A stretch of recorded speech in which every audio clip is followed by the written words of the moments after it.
बिस्मिल्लाहिर्रहमानिर्रहीम। आज हम बात करेंगे सोशियोलॉजी। स्टूडेंट्स ने बहुत लोगों ने मैसेज डाली थी कि हमारा थर्ड यूनिट अभी पेंडिंग है, क्योंकि उन लोगों का असल में पोस्टपोन हो गया था एग्ज़ाम, इसलिए मैंने थर्ड यूनिट उनको क्लियर नहीं किया।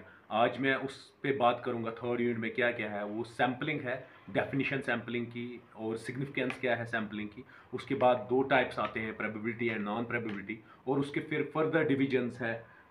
फॉर एग्जांपल स्नोबॉल सैम्पलिंग है और कन्वीनियंस सैम्पलिंग है। बहुत सारी टाइप्स है, इसके फर्दर डिलिनेट किया जाता है इसको।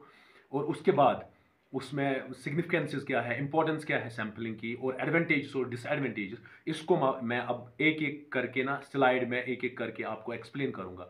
अगर बाय द वे आप लोगों को ये समझ नहीं आता है तो प्लीज़ वाइज ऐप पे मैं वॉइस ऐप पे आप मुझे जस्ट मैसेज डाल दीजिए मेरे नंबर पे। मेरा व्हाट्सअप नंबर वही दिया है, आप मैसेज डाल दीजिए। उस पर मैं लिंक एक शेयर करूंगा, तो मैं ये कल परसों इसकी क्लास भी दे दूंगा थर्ड यूनिट की, क्योंकि पहले यूनिट और सेकंड यूनिट की मैंने क्लास से दे दी, आपको एक्सप्लेन किया। अब इस थर्ड यूनिट की मैं अभी आप लोगों को ये एक एक स्लाइड करके एक्सप्लेन करूंगा। उसके बाद एंड में मैं कम से कम 20 से 25 ऑब्जेक्टिव डाल दूंगा 3 स्लाइड्स में, उनको भी एलाबोरेट करूंगा और उनको वन बाय वन, ताकि आप लोगों को ईजी पड़े एग्जाम, आप अच्छे से कर पाओ। और अगर यहाँ पर समझ नहीं आता है, हम्बल रिक्वेस्ट है, आप जस्ट मेरे इस पे जो मेरा व्हाट्सअप नंबर है उसमें मैसेज डाल दीजिए। मैं लिंक शेयर करूंगा वाइज ऐप पे। वाइज ऐप पे आप पे जब लिंक शेयर हो जाएगी, फिर मैं इवनिंग में आपको एलाबोरेट एक एक स्लाइड करके उनको एलाबोरेट करूंगा, ताकि आपका ईजी पड़े एग्जाम।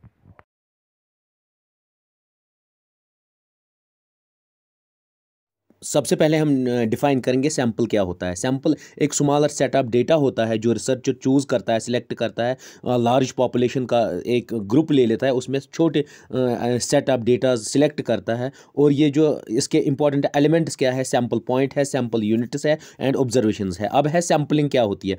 सैंपलिंग उस प्रोसेस को कहते हैं जिसमें एक रिसर्चर सिलेक्ट करेगा रिप्रेजेंटेटिव सबसेट्स या पार्ट्स टोटल पॉपुलेशन के, जिसकी वजह से उसको ईजी पड़े रिसर्च करना और चंद कंक्लूजन्स निकाले उससे। इन टर्म्स में, रिसर्च टर्म्स में, इसको सिंपल कहते हैं ग्रुप ऑफ पीपल को लेना, ग्रुप ऑफ ऑब्जेक्टिव्स को लेना या आइटम्स को लेना लार्ज पॉपुलेशन में या लार्ज सैंपल में। अब है दूसरा सैंपल डिज़ाइन क्या है। सैंपल डिज़ाइनिंग में या सैंपलिंग में क्या है, दो टाइप्स के हैं, एक प्रोबेबिलिटी सैंपलिंग और दूसरा नॉन प्रोबेबिलिटी सैंपलिंग। प्रोबेबिलिटी में है simple random sampling, systematic sampling, stratified sampling, cluster sampling. और नॉन प्रोबेबिलिटी में convenience sampling, judgement sampling, quota sampling and snowball sampling. फिर इसकी और एक डायग्राम है सैम्पलिंग मेथड्स या सैम्पलिंग टेक्निक्स। उसमें प्रोबेबिलिटी में और रैंडम बोलते हैं उसको, सिंपल रैंडम सैम्पलिंग होता है, systematic, stratified, cluster, area sampling and multi stage. और नॉन प्रोबेबिलिटी में judgement sampling, convenience sampling, quota sampling, panel sampling and snowball sampling. Probability अब है टाइप्स ऑफ सैम्पलिंग। सैम्पलिंग जो है ये दो टाइप्स के हैं, probability and non probability. Probability sampling उस सैम्पलिंग को कहते हैं जिसमें लार्ज साइज ले लेंगे हैं। उसमें हम फॉर एग्जांपल एक स्कूल में 100 बच्चे होंगे, हम सोचेंगे हम किसको चॉकलेट दे देंगे। हम क्या करेंगे, हम 100 की पर्चियाँ बनाएंगे, उनके नाम की पर्चियाँ बनाएंगे, फिर एक पर्ची उठाएंगे जिसको हमें चॉकलेट देना होगा। We call it as a probability sampling. Probability sampling फिर सब डिवाइड होती है इनटू 4 डिफरेंट कैटेगरीज और डिफरेंट टाइप्स। अब दूसरा है प्रोबेबिलिटी सैम्पलिंग के 4 टाइप्स है, simple random sampling, systematic sampling, stratified random sampling, cluster sampling. अब सिंपल रैंडम सैम्पलिंग उस तरीके को कहते हैं, इसको दूसरा नाम लॉटरी मेथड देते हैं या रैंडम नंबर टेबल्स देते हैं। इसमें अगर किसी स्कूल में आप पढ़ रहे हो, फॉर एग्जांपल 500 बच्चे हो, को आप प्रेयर पढ़ रहे हो, प्रेयर में आपके प्रिंसिपल आपको कहेंगे कि आप उठो, आप तिलावत करो, आप उठो, आप पोइम सुनाओ, किसी को भी कहेंगे, 500 में किसी भी बच्चे को पिक करेंगे। We call it as a simple random sampling. या इवन हम क्या करते हैं, चावल जब पकाते हैं, हम एक दाना उसमें चेक करते हैं कि ये चावल गला हुआ है, चावल तैयार हो गया है कि नहीं, और उसी एक दाने कि आप किसी भी दाने को पिक करते हो, we call it as a simple random sampling. अब टाइप्स ऑफ प्रोबेबिलिटी सैम्पलिंग के 4 ये डायग्राम्स है, simple random sampling, systematic sampling, cluster sampling और स्ट्रेटिफाइड रैंडम सैम्पलिंग। आप देख लीजिए इसमें से सिंपल रैंडम सैम्पलिंग अगर देखेंगे, उसमें क्या होता है, हम किसी को भी सिंपली रैंडमली सिलेक्ट कर लेते हैं। सिस्टमैटिक में एक ऑर्डर में हम किसी को भी सिलेक्ट करते हैं, एक ऑर्डर होता है उसमें। स्ट्रेटिफाइड में हम अलग अलग क्लास बनाते हैं, स्ट्रेटिफिकेशन करते हैं, अलग अलग क्लास बनाते हैं। और क्लस्टर में, क्लस्टर होता है किसी भी चीज़ को हम उठा लेते हैं, उसको कहते हैं डिफरेंट टाइप्स है। ये डायग्रामेटिकली यहाँ पर शो है। देख लीजिए सिंपल रैंडम सैम्पलिंग में डायग्रामेटिकली दिखाया गया है। बहुत सा एक बैलून है, उस बैलून में एक या एक बहुत बड़ा गोला है, उसमें डिफरेंट कलर्स है। हमने 4 सिलेक्ट किए और ऐसे ही हम रेस्पोंडेंट्स को ले लेते हैं, एक बहुत बड़े ग्रुप में किसी को भी सिलेक्ट कर लेते हैं, उसको निकालते हैं। We call it as a simple random sampling. अब है सिस्टमैटिक सैम्पलिंग। सिस्टमैटिक सैम्पलिंग को दूसरा नाम कहते हैं इंटरवल सैम्पलिंग। इसमें क्या होता है, फॉर एग्जांपल आपके स्कूल में है 1 से लेके 100 रोल नंबर्स। अब सिस्टमेटिकली हम क्या करेंगे, हम उठाएंगे रोल नंबर 1 को, हम उठाएंगे रोल नंबर 11 को, हम उठाएंगे रोल नंबर 21 को। मीनस 10-10 के बाद इंटरवल हमने उठाया, इसको कहेंगे हम सिस्टमैटिक रैंडम सैम्पलिंग। या फॉर एग्जांपल मतलब 100 बच्चे होंगे, 100 में से हम उठाएंगे रोल नंबर 10 को, 20 को, 30 को, 40 को, 50 को, 60 को, और इस 100 में से सिर्फ हम सिलेक्ट करेंगे 10 बच्चों को।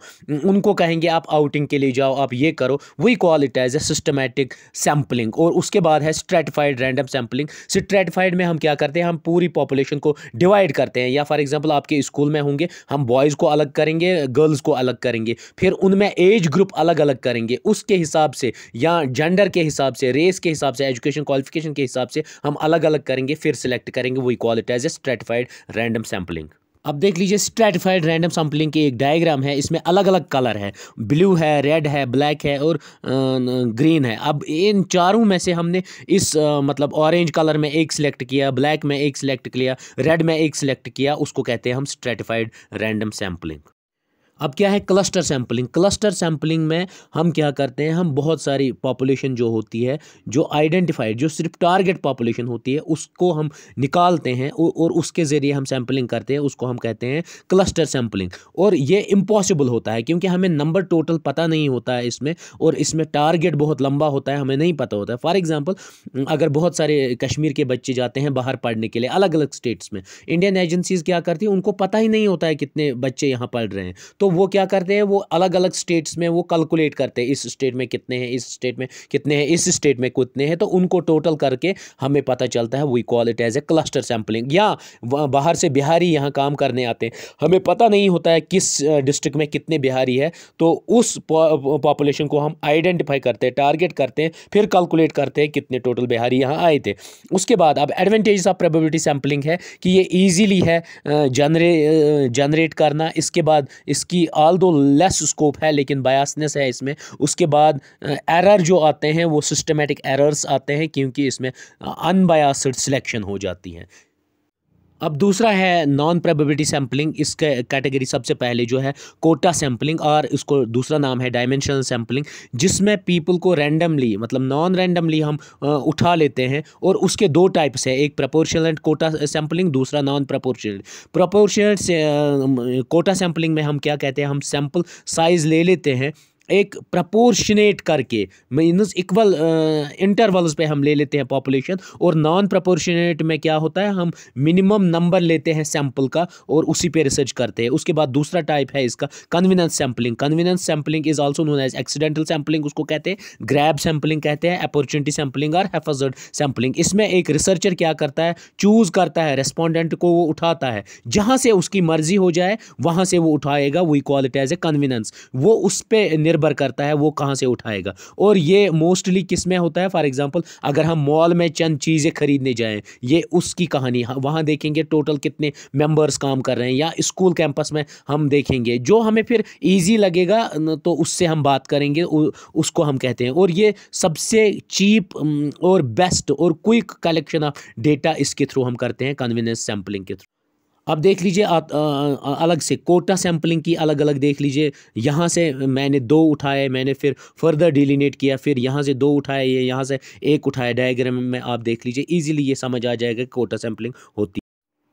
अब है थर्ड कंसेक्यूटिव सैम्पलिंग। इसका दूसरा नाम है टोटल इन्यूमरेटिव सैम्पलिंग। इसमें सैम्पल बेस पे ही लिया जाता है, हम एनालिसिस करते हैं और पहले सैम्पल को हम सॉल्व करेंगे, फिर नेक्स्ट सैम्पल पे हम चलते हैं। इसमें एक होता है सेल्फ सिलेक्शन, एक टाइप जिसका नाम है वॉलंटियर सैम्पलिंग। ये यूज़ उस जहाँ पर साइज़ जो होता है सिंपल साइज़ होता है और उसमें एक स्पेसिफिक टारगेट होता है। फॉर एग्जांपल मेडिकल स्टूडेंट जो होते हैं, मेडिकल रिसर्च स्टूडेंट्स क्या करते हैं, ऑप्ट करते हैं वो subject biology, botany, zoology, medical studies के लिए वो जाते हैं। तो उसमें ये फिट बैठता है कि ये वाली रिसर्च हम कर सकते हैं, क्योंकि उनको क्या होता है, हेल्थ रीजंस के ज़रिए वो वहाँ तक पहुँच जाते हैं। इसको कहते हैं सेल्फ सिलेक्शन। उसके बाद लास्ट वन है स्नोबॉल सैम्पलिंग। स्नोबॉल सैम्पलिंग में क्या करते हैं हम, फॉर एग्ज़ाम्पल उस प्रॉब्लमेटिक रीजन में या क्रिमिनल्स का हम रिसर्च करते हैं जिनको हम अनडॉक्यूमेंट्री इमाइग्रेंट्स होंगे, मीन्स जिनका कोई डेटा नहीं होगा, जो चोर होंगे, चक्के होंगे, या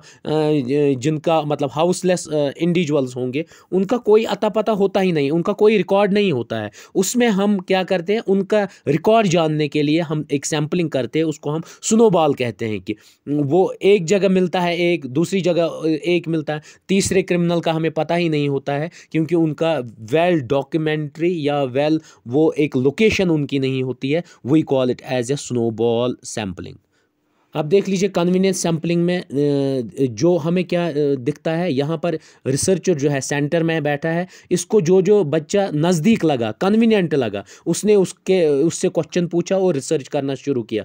और जो दूर का बच्चा था उससे उसने नहीं पूछा, क्योंकि वो कन्वीनियंस में नहीं आता था, वो उसके नज़दीक नहीं आता था, उसको कहेंगे हम कन्वीनियंस सैम्पल। अब और एक डायग्राम है self selection sampling.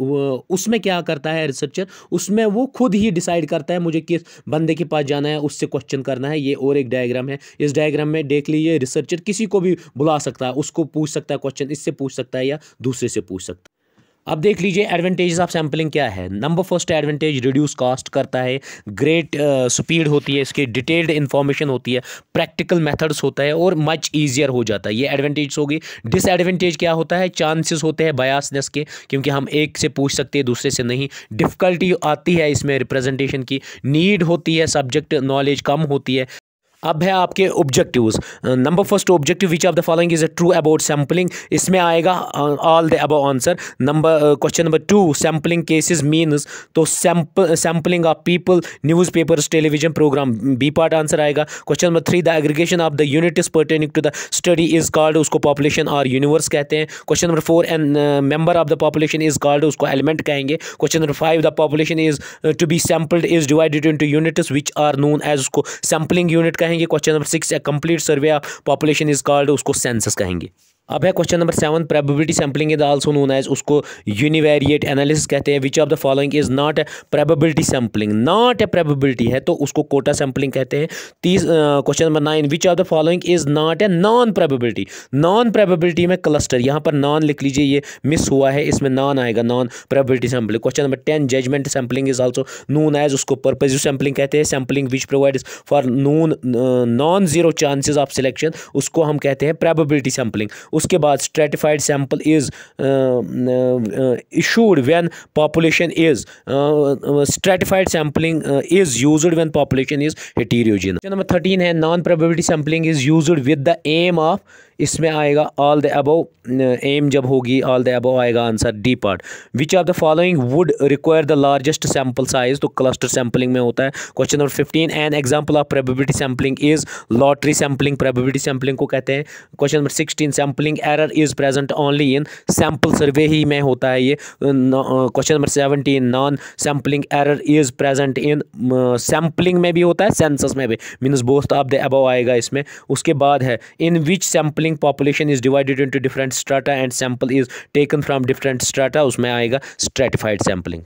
Question number 19 आएगा in which sample the investigation has completed freedom to choose his sample according to his, उसको पर्पसिव और जजमेंट सैम्पल कहेंगे। उसके बाद as per sample size increases the sample error also decreases, जितना हम ज़्यादा लेंगे साइज उतना डिक्रीज हो जाएगा। A technique of building up a list or sample of a special population by using an initial set of members as informants is called, उसको snowball sampling कहेंगे। Question number 22, in cluster sampling population is divided into cluster or groups which are dash in nature, वो heterogeneous होंगे nature में। Question number 23, sampling based upon equal probability is called, उसको simple random sampling कहेंगे। Question number 24, sampling is advantageous as it, इसमें आएगा all the above D part answer.